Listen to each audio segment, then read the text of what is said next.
So we are discussing different methods of user authentication.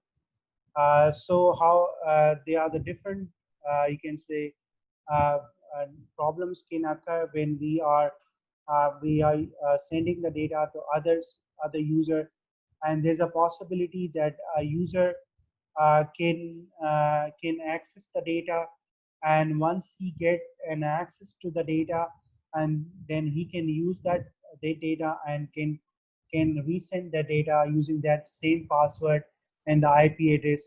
So when we want to send the data to other user, so we need to fix this issue as well. That because there's a possibility that an attacker can apply some attacks like they are called a replay attack, which can use the same IP address and password, and can use that IP address and password, and then can resend the data using same password and IP address. So that's why we say that it's a type of replay attack. Now, how we can fix that? So we can fix this problem by using a nouns. So it's a you can say a digit that consists of number, for example. You can say it could be a digit that is on a number that is sent by other user, for example, to the user. For example, if a user sends a data to other user, for example, then he will send that particular nouns for that particular message. So that defines the, you can say, time limit or lifetime for that particular message, for example. So if it actually that runs out of the time, then that particular message cannot be resended by an attacker. So it has a particular time limit for that. So it will be defined in a digit or in a nouns, for example. So that defines that how much time that particular message can be sent it to the sender. So it defines that time period for that, a time limit for that, a lifetime for that. That much time the user can only send the data. So in this way, the attacker if he tries to resend the data, so that contains a time limit. Their message is a time limit, or that messages define a time limit for that. And if it is actually time is you can say that once out of the time, that he cannot send that message, because it's whatever the time is being defined for that particular message, it runs out of that. So then the sender, or if there's an intruder in between this, then he cannot be able to use that particular message because it runs out of the time. So in this way, we can fix that problem in this situation as well. So and then there's a still possibility that then attacker can modify that time also, can change that time period. For example, we can also extend the time limit for the particular message also. So that's why we also to secure this situation, as well as so that an attacker cannot you can say modify the time limit that has been defined for the particular message. So that is actually that has been defined in the particular message, for example.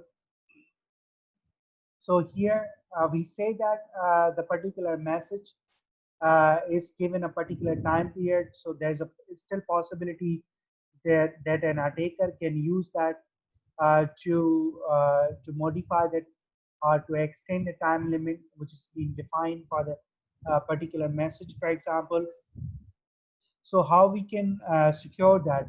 So either we can further secure that whenever any data or any nouns which defines the particular time for that message, that that should also be encrypted, and then it should be sent it to other user, so that an intruder, if he tries to get the information related to the time of that particular message, so that he cannot get an access to that. And once if he is not able to get an access to that particular field, which is required to extend the time limit for particular message, then he cannot be able to apply the such type of attacks like the replay attacks or some other types of attacks. So in this way, we can make the data secure. We can make the, you can say, message secure, so that that should not be replayed or resend it by an attacker to the other user. And once it could be resend it to other user, then he can use that, and when he uses that, then he can also be able to resend, or he can also be able to resend that data by using a particular user information, or particular information which he has already got about the IP address and password.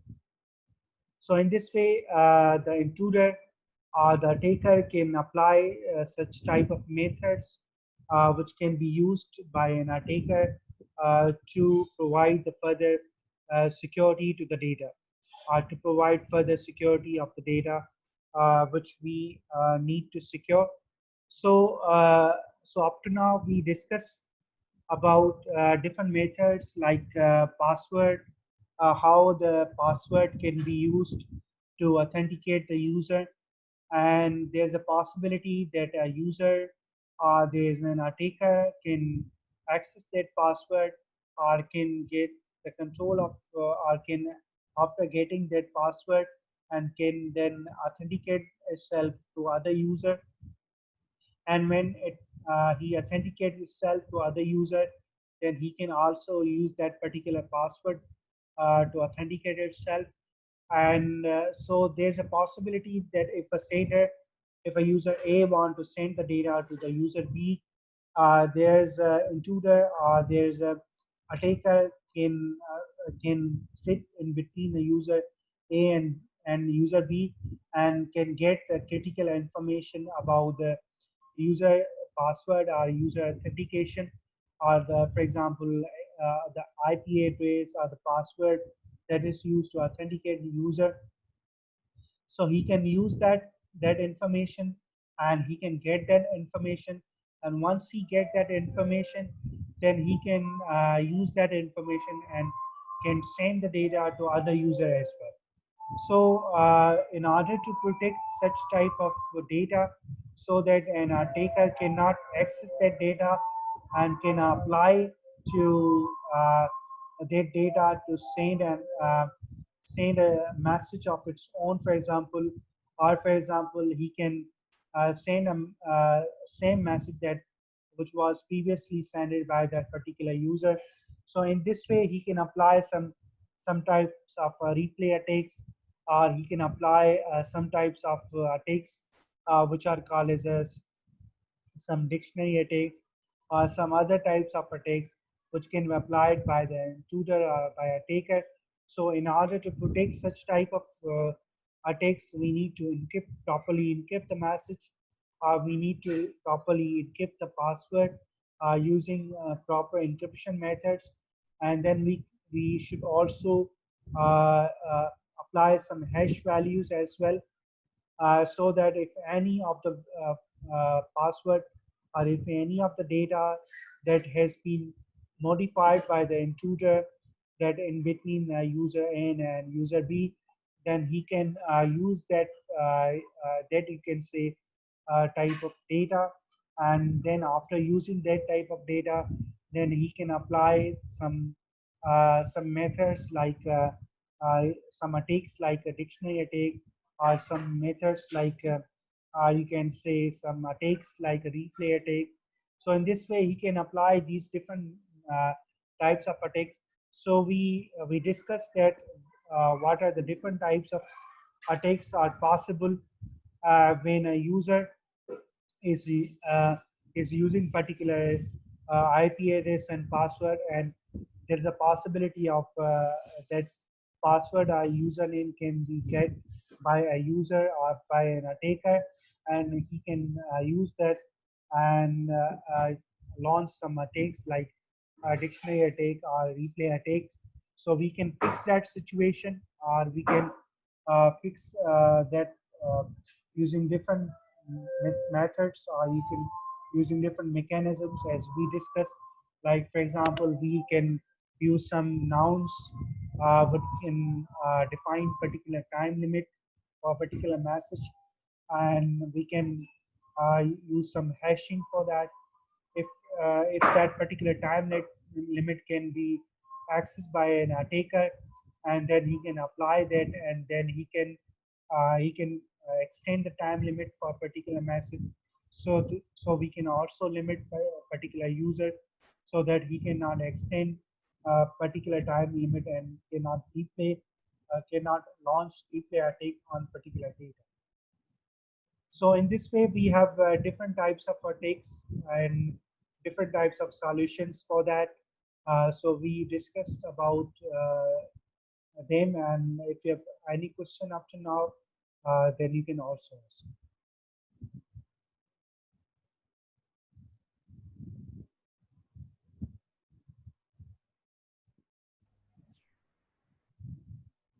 So have you any question? No, sir.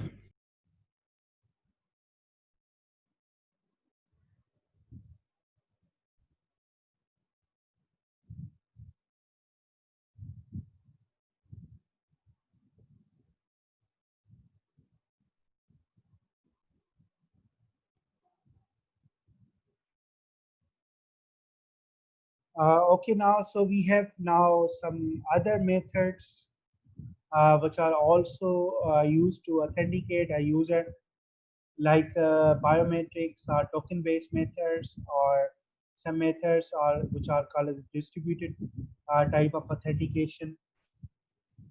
So the examples of the distributed type of authentications are single sign-on or Microsoft password or trusted intermediaries.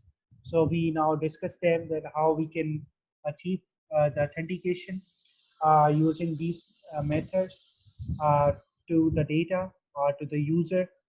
So for example, we have a biometrics method, and I think you are quite familiar about this method that can be used by a user. The fingerprints of the user can be used to authenticate a user to the system. So this is a very secure method, because every user or every person has its own fingerprints, and there's a less chance of you can say an intruder to access to the system. So he cannot access to the system until he's a proper user, or he's a authenticated user. Uh, so uh, so we can use this method to apply proper security, proper authentication to the system.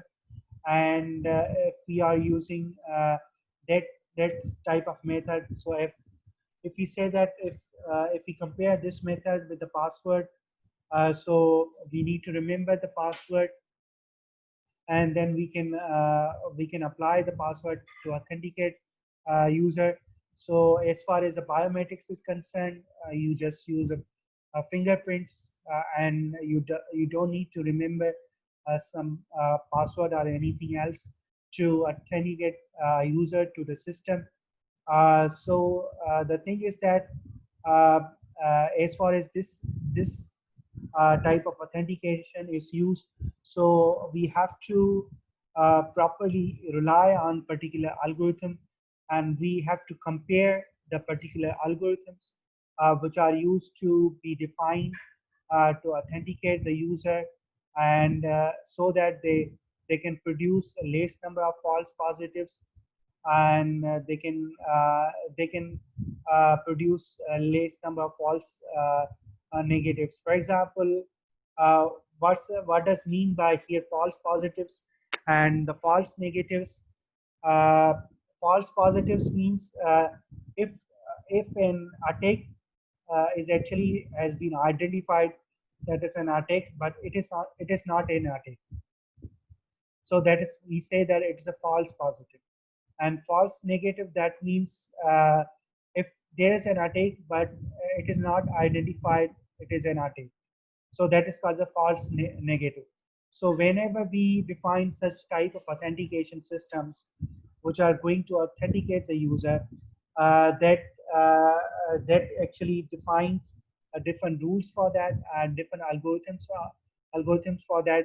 So we have to define proper algorithms which can we have to define proper systems, authentication systems for that, so that can produce less number of false positives, and that can produce a less number of false negatives.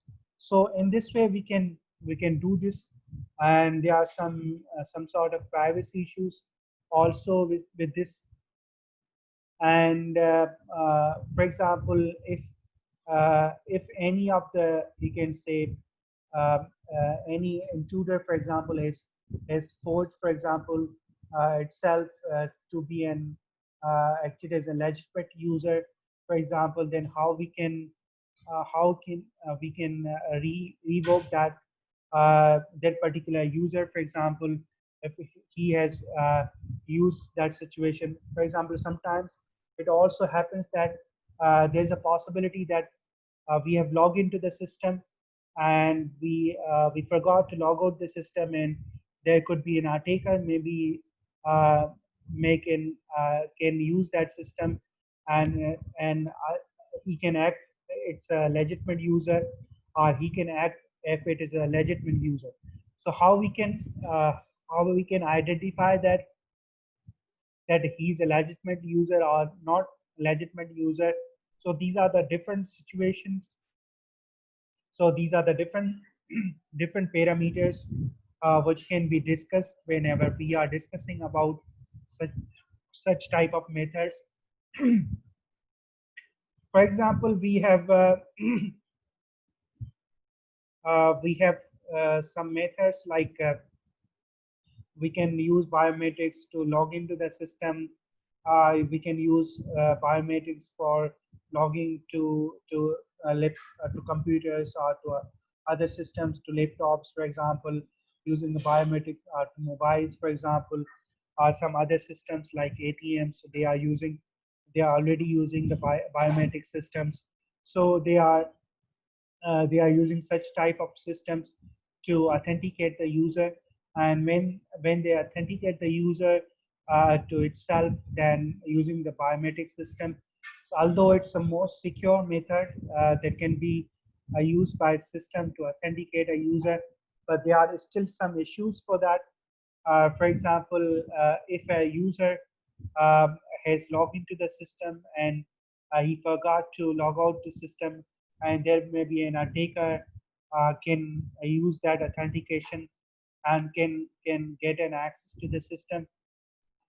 So how we can identify that is it a particular user, or is it an authenticated user, or is it an attacker which is using the particular, you can say, system or particular application. So there's a still possibility that we can also fix uh, that type of situation, where we can apply multiple biometrics. For example, once we log into the system, then we ask for the thumbprint, or we ask for the fingerprints from the user, and then he can enter to the system. And if he's going to access particular application, then we ask again to give an, you can say, fingerprints or thumbprints to the system, so that we can access to the system. So in this way, if a user has forgot uh, to log out from the system, so although the attacker can enter to the system, but whenever he tries to access particular application, then he can still need to give uh, biometric, or then he can still need to send the thumbprint, or give the thumbprint to the data, or give the thumbprint to the user. So in this way, he can apply such type of methods which can be used by an attacker to attack to the system. He can use such type of authentication methods which are used to authenticate a user, and we can apply these methods, and we can also protect still we can also protect the system. If for example he has logged into the he has succeeded to log into the system, and then we can still apply some biometrics authentication to the application level as well. So we can apply the biometrics at different levels as well. We can apply at the at the system level or at the application level, so that an attacker cannot uh, access the system using the particular you can say application. Or we can combine different ways, like for example, we use a biometrics, we use a thumb print or fingerprint to authenticate the system, and then we use a pin code, or we use a password to authenticate the user, like in the systems like ADMs, like they can use a password to authenticate itself, or the thumbprint to authenticate itself. So in this way we can apply both methods, or some methods like biometrics, and some methods like token based methods, which we discuss in the next slide as well, that what are these methods and how we can apply these methods to further secure the data. So in this way, we have a combination of different authentication methods. Either we can use a single authentication method, either we can use a authentication method using a password, for example, or we can use a authentication using a password or pin code or biometrics, thumbprint or fingerprint, or we can use a multiple biometrics, like for example at the system level, at the application level, or we can apply some biometrics or some other types of authentication methods, like a token-based method. So we can do this with the help of different methods and different mechanisms, which can be applied to authenticate the user. Like here is a token based method, so which can use some for example some card, like a smart card, for example, like it's a type of USB or some card, for example. Whenever we scan through that card, and then he can access to the particular data, for example, or you can use a biometrics as well. So either you can use that card to scan, and then you can enter the password. So in this way, you have a number of different methods, and you can use or you can combine these methods to provide the security to the data, or to provide the authentication to the data. Either you can use just pin code, or you can use a biometrics and the pin code, or you can use a you can say scanning of the card and the pin code, or you can use a biometrics and the scanning of the card. So in this way, you can apply different methods using such type of system. You can say methods can be applied. Or for example, there's a if you want to access to the system, and you have a USB, for example, that can has authentication information, and once you can enter, you can take the USB to the system or to the laptop, then you can access to the system, and you can get the enter the information about that system and user authentication. So in this way, you can apply such type of methods to authenticate the user. And once you use these types of method, you can authenticate the user as well using such type of methods. And these methods are called the token based methods. So example of such methods are like here, which are given. You can scan some card, you can put some USB into the system, and after putting some card into the system, or scan some card or USB into the system, then he asks some user information, like the password to authenticate the user, or he can ask some thumbprint or the fingerprint to authenticate the user to itself.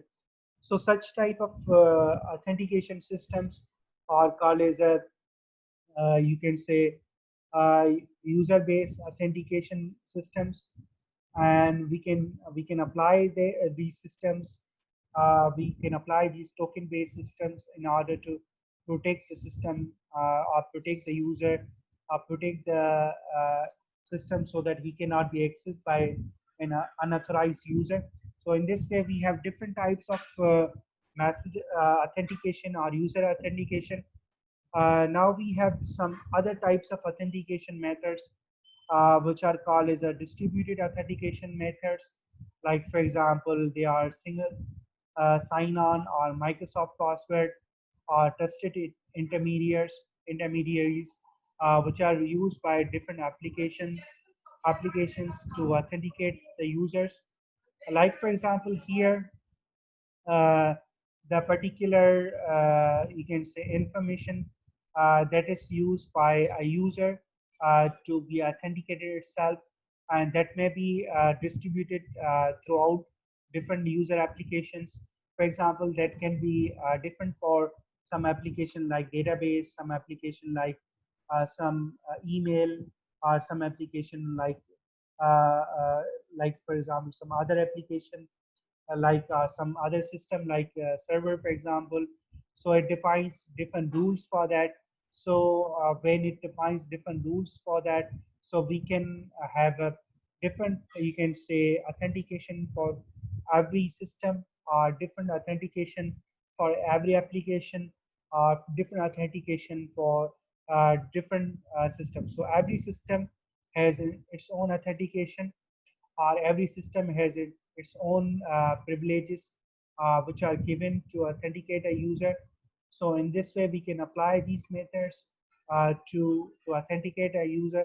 So such type of authentication methods are called as a single sign-on systems, where every application has its own way of authentication. So some of the application may use a password authentication, and some of the application may use a biometrics, for example, and some of the authentication may use a token-based authentication. So that's why that depends on the type of application, and how secure, uh, how authentication is important to the system. So on that basis, it could use a particular method to apply to on